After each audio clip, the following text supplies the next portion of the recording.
In celebration of Earth Day this year, students organized and led generations of environmental justice. But this wasn't your typical Earth Day event.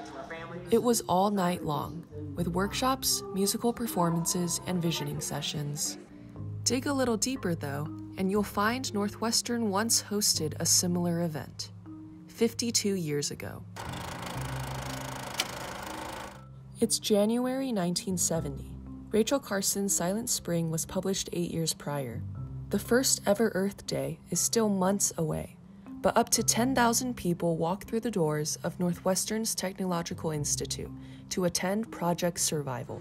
I think that the environmental crisis has brought us to a great turning point in this nation's history. This was organized by students as part of a sort of broader effort to prepare for the inaugural Earth Day event in the nation. Project Survival was branded as a teach-out rather than a teach-in. Sort of a teach-in is like learning about something and working inward around it, strategizing about it, and a teach-out to me feels more like you're actually gonna go into the community and do something about it. Professors and politicians from across the country spoke about the need for a modern environmentalist movement. It's really up to the young people of this country. Are we going to save the world or aren't we? And I'll be awaiting your answer. Thank you. Folk singer Tom Paxton gave a midnight concert, and hundreds stayed the night for a series of study sessions. A crucial part of the night, however, wasn't on the program. During a speech, a group of 30 Indigenous people representing the Native American Committee of Chicago took the stage. We want Northwestern University to provide 15 employment opportunities for Native Americans, or we want them to offer 15 scholarships for Native American students.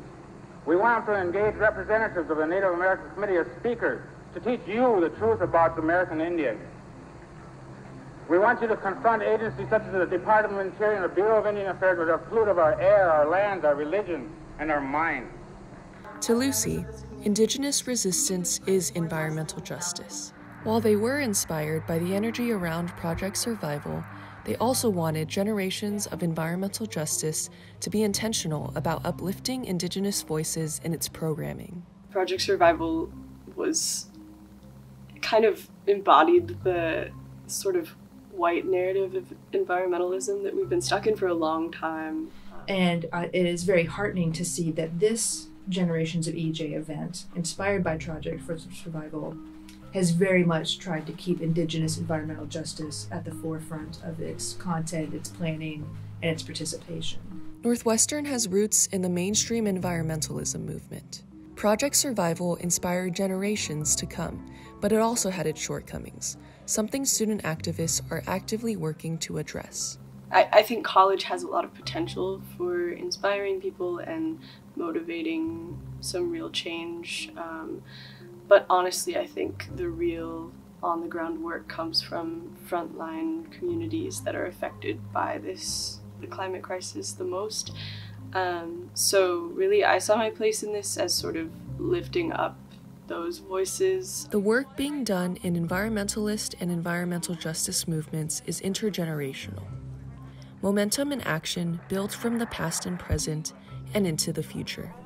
The student organizers, when they were planning this, very much wanted this to be an event that wasn't just a one-off, one-day celebration, that it had outcomes, action plans, that it was the start of conversations that will extend beyond today and tomorrow, and the start of networking and coalitions that will extend beyond today and tomorrow. Whose garden was this? It must have been lovely. Did it have flowers? I've seen pictures of flowers, and I'd love to have smelled one.